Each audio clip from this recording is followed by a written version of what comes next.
መንበረ ሰላማ መግለፂ እዩ ቅድሚና ዝርዝር ምኻደይ ተሰማዕን ሓጎስ ክነግረኩም ኣይከልን ናይ መንበረ ሰላማ መግለፂ ከንብብ ከለኹ ብጣዕሚ እየ ተሓጒሰ መንበረ ሰላማ ረክበ ካህናት እንዳገበረ ቀኒ እዩ ዕለት 28 እስከ 19 ተባሂሉ ተተሓዘ ናይ መንበረ ሰላማ ረክበ ካህናት ጽቡቃት ውሳነታት ሒዙ ወፂኡ ናይ ብሓቂ ዝሕጉስ ምክንያቱ ኣብ ቀረባ እዋን ዝፀሓፍክዋ እውን ነይራ ብግልፂ እውን ኣብ ደደቢት ቴሌቭዥን ሕቶ ቅሪበ ነይረ ንመንበረ ሰላማ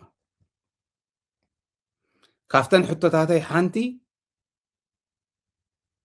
100% እያ ተመሊሳ ክብል ክእል እየ ንዓዮም መሊሶም ለይ ኣይኮነን ዝብል ዘለኹ ቴሌቭዥን ጣብያ እንዲዚ በዙ ጣብያ እዚ ዝሕለፍናዮ መልእኽቲ 100% እዮም መሊሶም ህዝቢ ምድማፅ ማለት ከምዚ ኣነ ኣውግዝዎም እውን ኢለ ነይረ ይኮንንዎም ነቶም መራሕቲ እውን ኢለ ነይረ ግን ምክሪ ሓሳበይ መቅሪቦም ንሱ ከም ዘሎ ኮይኑ ቅድስቲ ከተማ ኣክሱም ተባሂላ ክትፅዋዕ ኣክሱም መንበረ ሰላማ ወሲኑ ኣሎ ዝርዝር ክኸድ እየ ተን ውሳነታት 12 ነጥቢ እየን እቲ ውሳነ ምናልባሽ ከተንብቡ ትደልዩ ኣብ ፌስቡክ ፔጅና ኣብ ቴሌግራም ቻናልና ኣለኩም ኣንብቦ ብጣዕሚ ዝገርም ብጣዕሚ ዘሕጉስ ውሳነ እዩ ናይ መንበረ ሰላማ ውሳነ ከም ትሪእዎ ዘለኹም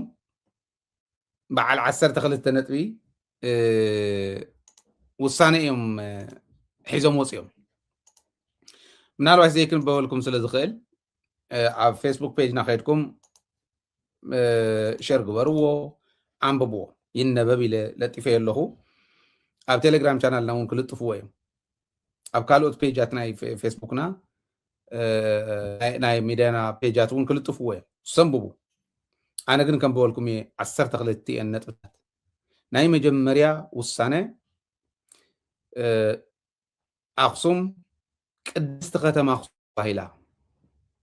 ክትፅዋዕ ጥንታውነታ ቅዱስነታ ዘርዚሮም ቅድስቲ ከተማ ኣክሱም ተባሂላ ክትፅዋዕ መንበረ ሰላማ ወሲኑ ኣሎ ንህዝቢ ትግራይ ንመላእ ህዝቢ ትግራይ ደገን ውሽጥን ዘሎ ኣነ ሓደራ ኣብለኩም እስላማይ ይኹን ክርስቲያን ቅዱስ ከተማ ኣለና ክንብል ከለ ዓለም እንዳፀዋዓታ እስካዕ ሕዚ ከምኡ ኢሎም ዘይምፅውዖም ኣቦታትና ኣብቲ ስለ ዝነበሩ እዩ መንበረ ሰላማ ካብ ዝምስረት እውን ቀዲሞም ክብልዎ ነይርዎም እዚኣ ኢሎም ውሳኖም ናይ ብሓቂ ዝሕጉስ እዩ ንምንታይ መሲልኩም ቅዱስ ከተማ ኣለና ክትብል ከለኻ ሆሊ ሲቲስ ዝበሃላ ብዓለም ዝርዝር ሃቡና እንተኢልኩሞም ንጉግል ተሓቲትኩም ኣክሱም ኣላው ሆሊ ሲቲስ ክጉብኒ ዝመፅእ ሰብ ሃፍትና እኮ እዩ ሃፍቲ እኒሄካ ህዝቢ ትግራይ እቲ ሃፍቲ ሕጋዊ ዝኾነ ኣፍልጦ ሂቡ መንበረ ሰላማ ይሄው ቅዱስ ከተማ ኢሉ በብ ዝኸድሎ ቦታትና እውን ክሰብክሉ ንሕና ከም ተጋሩ እውን ክንሰብከሉ ዓለም ክንእምን ቅዱስ ከተማና መፂኦም ክጉብንዩ ታሪክ ናይቲ ቅዱስ ከተማ ናይታ ቅድስቲ ከተማ መፂኡ ክጉብኒ ክሕውፅ ህዝቢ ዓለም ክንገብር ኢና ክብሪ ይሃብኩም እየ ዝብሎም ነቦታትና ነዊሕ ዕድመን ሙሉእ ጥዕናን ይሃቦም ናይ ሓቂ ብጣዕሚ ዝሕጉስ እዩ ካባይ ንላዕሊ ተሓጎሰ ሰብ ክህሉ ኢለ ይኣምን ንኩልና ዝሕጉስ እዩ ግን ሕቶ ቅሪበ ነይረ ተሕቶይ ከም ዘለዎ እያ በቃ ድሮ ከጅምሩ ከለው ዘቕረብናዮ ዝነበረ ሸው ረኣይዎ ስለዚ እቲ ሕቶይ ተመሊሳ ማለት ሕቶ ህዝቢ ትግራይ ስለ ዝኾነ እየ ቅሪበ እያ ኣክሱም እንዳበሉ ዝቕልድሉ ገለ ሰባት ኣብዚ እውን ንእሽትላን ኮኒኖሞም ኣለው ቅድስቲ ከተማ ኣክሱም ድሕሪ ሕዚ እትፅሕፉ እትዛረቡ ስለ ቅድስቲ ከተማ ኣክሱም ቅድስቲ ከተማ ኣክሱም ኢልኩም ክተቕርቡ በዚ ኣጋጣሚ ኣነ እውን ፃውዒተይ የቕርብ መንበረ ሰላማ እውን ንሱ ኢልና ኣሎ ካልኣይ ነጥቢ ብዛዕባ መንበረ ሰላማ ዝወሃብ መግለፂ ብዝምልከቶም ኣቦታት ጥራሕ ክወሃብ ዝብል እውን ኣቕሚጡ ኣሎ ብዝምልከቶም ኣቦታት ጥራሕ ክወሃብ ኣብቲ ነፍቲን መንበረ ሰላማ እንዳበለ መንበረ ሰላማ ዘይኣዘዞ ስኢሉ ኣጎላጉል ኣብቲ ነፍቲን እንዳኸደ ናይ መንበረ ሰላማ ኣምሲሉ ናይ ባዕሉ ድሌት ዝገልፅ ከይህሉ ብዛዕባ መንበረ ሰላማ ዝወሃብ መግለፂ ብዝምልከቶም ኣቦታት ጥራሕ ክወሃብ ዝብል ውሳነ ወሲኑ ኣሎ ሕወሓት እዚኣ እንተትወስዳ ደስ ምብለኒ ናይ ሕወሓት ኣባላት ክኾኑ ይኽእሉ እዮም ግን ናይ ሕወሓት ሓላፍነት ዘይተዋሃቦም ፕሮፓጋንዳ ናይ ሕወሓት ክሰርሑ ዘይተማእኸለ ፕሮፓጋንዳ ብቱን ዝኾነ ፕሮፓጋንዳ ዝሰርሑ ተለኣኹ ክመስሉ በቲ ናይ ሕወሓት ቤት ፅሕፈት ይሓልፉ ሰብ ክሪኦም ብኡ ይመላለሱ ኣጀንዳ ሒዞም ዝኾነ ባይንደር ሒዞም ወረቐት ሒዞም ሞባይል እንዳደወልካ ይሕለፍ ስለ ሕወሓት ፕሮፓጋንዳ ይሰርሕ ሕወሓት ብቑዕ ሰብ ኣብ ፕሮፓጋንዳ ምቕማጥ ይፅበያ እምበር ስለ ሕወሓት ብሽም ሕወሓት ዝነግድ ንፉዕ ይኹን ሰነፍ ዘይተማእኸለ ፕሮፓጋንዳ ኩሉ ግዜ ክዕንወካ እዩ እዚኣ ድዋ ከም መንበረ ሰላማ ለዚ መንበረ ሰላማ ካብ ዝምልከቶም ኣቦታት ወፃኢ ስለ መንበረ ሰላማ ምዝራብ ዝኽእል ሰብ ከም ዘየለ ነጊሮምና ኣለዉ ሳልሳይ ኣብ ዓርቢ ስቕለት ዝተፈጠረ ጉዳይ ብዝምልከቶም ኣካላት በቦታት ዕልባት ረኺቡ እንዳሃለወ ካብዙይ ንኸትርፉ ንኽነግዱ ካብ ትግራይ ወፃኢ ኮይኖም ኮኑ ኣብ ትግራይ ውሽጢ ኮይኖም ዝሕምሱ ሰባት እንዳረኣና ቀኒና ኢና ነዚኦም መግለፂ ኣውፅኦምሎም ኣሎ እዚዩ ናብ ዕላማኹም ክትጥቀሙ ናብ ናይ ባዕልኹም መፈፀሚ ክትገብርዎ ይትኽእሉን ናብ ልብኹም ተመለሱ ኢሎሞም ኣሎ ራብዓይ ዳያስፖራ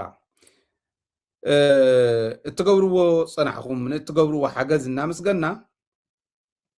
ንቐፃሊ እውን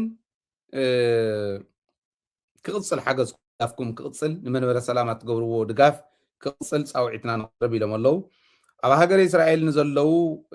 ተጋሩ ቦታት ተጋሩ ብምዃኖም ዝበፅሖም ዘሎ በደል ስቃይ መንገልታዕ ጠጠው ንኽብል እውን ፃውዒት ኣቕሪቦም ኣለዉ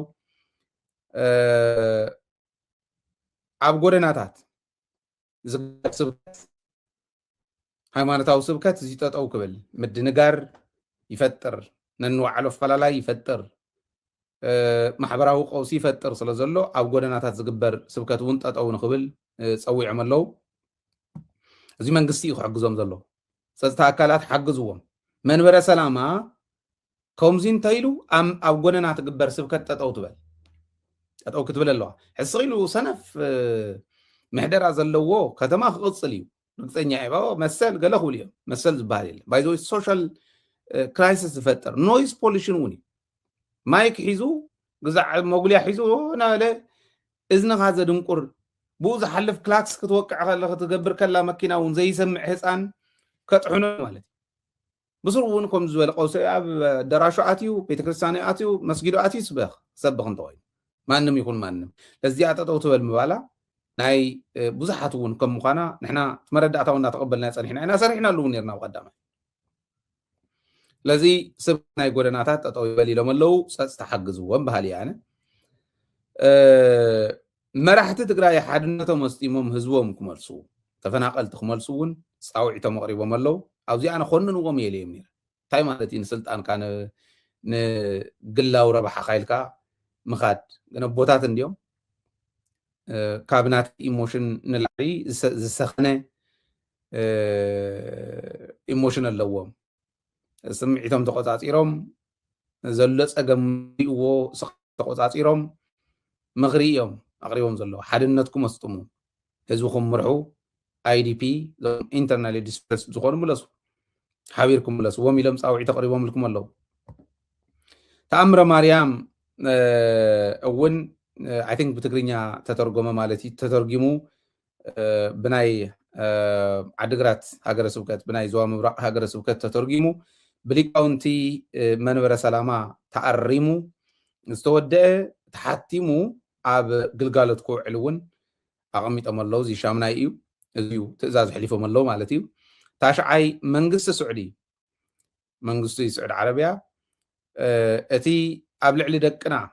ዘመሓላለፎ ናይ ሞት ፍርዲ ብምሕረት ክለቆም ፃውዒትና ንቕርብ ኢሎም ኣለዉ እዚዩ ግዜ ዝረኸብኩም ማለት ንሕና እውን ተንገብሮ ደስ ይብለና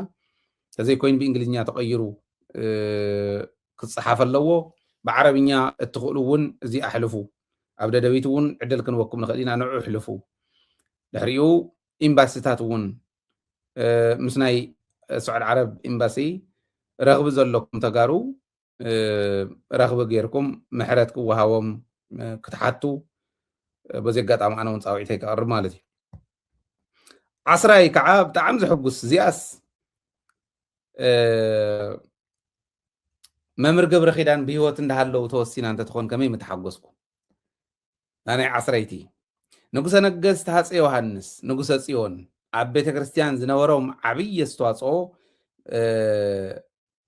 بمرعي ببيت كريستيان ناي سماعة النت كبر خوهاهم وسينو الليل حو واحد كان تايتو السنتون وسنقص تحس يوحنس نقص سيون نعدهم نخبرهم نهزبهم زنورهم صنعات جغننت مسرت بمقبار عبر إسا ختمانا مقالي عالم لخاو رجوز حلوه حاولتي كنسر حلهم وسين لنا رزقون تكون حوحات كابزي أوصل حوحاتون بتعمي أتحقس زي أون لك أنت أنا مجمريا قدست ختم أخصم زي أون كعب دنبي لبي بدنبي وقعي تسكع زو السخز حقسني نقص نقص هاس يوحنس نقص سيون أبيت كريستيان زورم عبي استواصو مغنيات بمقبر ببيت كريستيان بأرثوذكساوي توهارو بيت كريستيان تግራይ ናይ ሰማዕትነት ክብሪ ክወሃቦም ወሲኑሉ ባይ ዘ ወይ ናይ ኢትዮጵያ ኦርቶዶክስ ተዋህዶ ቤተክርስትያን እውን ንሃፄ ዮሃንስ ናይ ሰማዕትነት ክብሪ እንተትህብ ንክብራ እምበር ትኸብር እምበር ይትሓስርን ሓደ እዞም ተጋሩን ኤርትራን ተስማዕምዑ አልቀን ነበረ ዝብል ዝነበረ መጋቢ ሐዲስ እሸቱ እንደ አንድ አማኝ የኦርቶዶክሳዊ ቤተክርስቲያን አማኝ እንደ አንድ ሰባኪ እንደ እሸቱ መጋቢ ሐዲስ እሸቱ ሃፄ ዮሐንስ ሲነኩ ደስ አይለኝም ይብል حقوي ማለት ከውን خእል እዩ ተግራዋይ ስለ ዝኾኑ ክጸልኦም ይኾን ሃፄ ዮሐንስ ንቤተ ክርስቲያን ንኦርቶዶክስ ተዋህዶ ቤተ ክርስቲያን ዝነበሮም ክብሪ ንኻሊ እውን ስኢሎም ትቦቲን ጸጋጊኖም ዝሕልፍዎ ካሊ ሓሶት ግደፍዎ ትዘየለ بتنكل زجبر بشرح زجبر ننا وعلم سيراز جبرو وقدفو هاتس يوحنس نبوم نعدم نخبرم نبوليتيكنيا تاع تግራይ ናይሎም ፌደራሊዝም ዝሕዋሓቱን ፌደራሊዝም ካብኦም ዝመጽእ ስለዚ ኣነ መንበረ ሰላማ ጥራሕተ ይኮነ ሕዋሓት እውን በታ ዝበልክዋ ደረጃ ካልእ እንተ ተረፈ ዓብይ ሓወልቲ ዓለም ለኻዊ ውሳነ ዝሓለወ ከምህር ዝኽእል ጎብነይት መጽዮምስ ጎብንየሞ بدنبي ترجم زرخول حاولت انت تسرح نخبرهم كبري هابلنا منبر سلام اجن نقص نقص هات يوحنس نقص يوحن بيت كريستيان زنورم عبيه استواصኦ ምክንያት በመግባር እዚ ብምርአይ በኦርቶዶክሳዊት ቤተ ክርስቲያን ትግራይ ናይ ሰማዕትነት ክብሪ ክወሃቦም ወሲኑሎ ይብል መበል 11 ንካናዳ ዘማእኽሉ ጳጳስ መድቡልና ተባሂሉ ሕቶ ይቀርብ ከም ዝነበረ ይልዕልሞ ብፁዓውና አረጋዊ እዮም ዝመርሕዎ ነይሮም ነገር ግን ሕዝቢ ቀረባ ክመርሑ ዝኽእሉ ኣቦ መዲቦም ኣለዉ ብፁዕ አቡነ ማርቆስ ምስ ማእኸላይ ሰሜን ኣሜሪካ ደሪቦም ክሰርሑ ኢሎም ወሲኖም ኣለዉ መበል 12 ኣብ ለንደን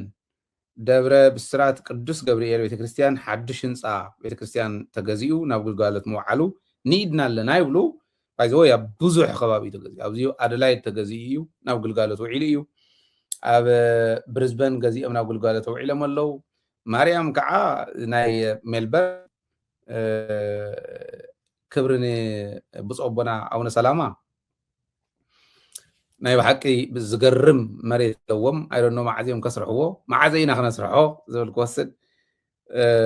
ዓብይ መሬት ኣለዎም ናይ ባዕሎም ቤተክርስትያን ኣለዎም እዩ ግን ሰፊሕ መሬት ገዚኦም ኣብ ቀረባ ከስርሕዎ እውን ሸዋሸው ከም ዘለዉ እዩ ዝፈልጥ ስለዚ እዚታት እናተገበረ ዘለዉ ኣብ ብዙሕ ኣብ ካልኦት ከባቢታት እውን ኣብ ኣሜሪካ እውን ኣብ ዝተፈላለየ ስቴታት ከምኡ ተገይሩ እዩ ስለዚ ንኩሉ ሪኮግናይዝ ምግባር ፅቡቅ እዩ ካልኦቶም እውን መበረታትዒ ክኾኖም ነዚኦም እውን ሪኮግናይዝ ምግባርኩም ፅቡቅ ክብል ፈቱ እዚ ኢሎም ኣለዉ 12 ነጥቢ ኣብ መወዳእታ ንኩሉ ወዲ ሰብ ሰላም ፍቅሪ ሓድነት ተመንዮም ስደተኛታትና ኣብ ካሊእ ዓዲ ዘለኹም ስደተኛ ዓና እውን ሓዊሲ ኩሉ ንዓዲ ዝመፀሉ ዓዲ ዝጉብንየሉ ሰላም ዝኾነት ዓዲ ዝርየሉ ኣብ ውሽጢ ተፈናቂሉ ዘሎ ተፈናቃላይ ወገንና ኣብ ስቃይ ኣብ ቁሪ ኣብ መከራ ዝንሄ ተመሊሱ ኣብ መረበቱ ናብ ንቡር ህይወት ዝምለሰሉ ኩሉ ግዜ ብጸሎትን ምህለላን እንዳሓሰብና እዚኦም ንክኾኑ ኩሉ ግዜ ንጸሊ ንማህለል ኢሎም መልእኽቶም ሕሊፎም ኣለዉ ማለት መንበረ ሰላማ ኣነ ከም ሎም ሕጉሶምን ይፈልጡን ናይ ብሓቂ ብፍላይ ቁፅረን ቁፅሪ 10 ዝገርማ እየን ናይ ሃፀይ ዮሃንስ እዚአን ክልቲአን ሕወሓት ተወስደን ባህሊ እየ እንተሎ እታ መግለፂ ብሽምና መግለፂ ዝህቡ ካብ ዝምልከቶም ወፃኢ ካሊእ ከይህብ ዝብል እውን ይውሰድዋ ግን ክልቲአን ቅድስቲ ከተማ ኣክሱም እዚኡ ንኩልና እዩ ትግራዋይ ኩሉ ድሕሪ ሎማዓንቲ ኣክሱም ኢልካ ምዝንጣል የለን ቅድስቲ ከተማ ኣክሱም እያ ትበሃል ንጉሰ ነገስት ሃፀይ ዮሃንስ ንጉሰ ጽዮን ኣብ ቤተ ክርስቲያን ዝነበሮም ኣስተዋፅኦ ኣብ ወዲ ሰብ በቃ ኣብ ህልውና ወዲ ሰብ ዝነበሮም ኣስተዋፅኦ እውን እዩ ባይዘወይ ኣነ ዝገርመኒ ናይ ንጉስ እዚኦም ቤተክርስቲያን ኦርቶዶክሳዊት ቤተክርስቲያን ትግራይ ሰማዕት ኢላ ናይ ሰማዕትነት ክብሪ ክወሃቦ ምውሳን ዓብይ ሕወሓት እውን ወስኒ ሃፀይ ዮሃንስ ሓወልቶም እዚኣ ክነሰርሕ ኢና በሉ እምብለይ ዝብል ዝዓብድ ክህሉ ዘየግድስ ብሕብረት ብሓድነት ትግራዋይ ዝኾነ ትግራዋይ ኩሉ ክኸዶ እዩ ዝብል እምነት ኣለኒ ከምቲ ዓንተወይ ዝበልክዎ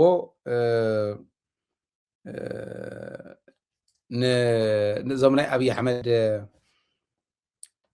ተጋሩ ናይ ኣብይ ኣሕመድ ተጋሩ እየ ዝብሎም ኣነ ንኻሊእ ክጥቀምሉ ርየ ኢሎም ቅነውን ጠጠው እንተዘብሉ እዩ ግርም ምክንያቱ ንዝሓልፍ ጉዳይ ዘይሓልፍ ቃል ተዛሪብኩም ምስ ዓድኹም ከይትበኣሱ ዝብል እምነት ዘለኒ ስለዚ መንበረ ሰላማ ፃውዒት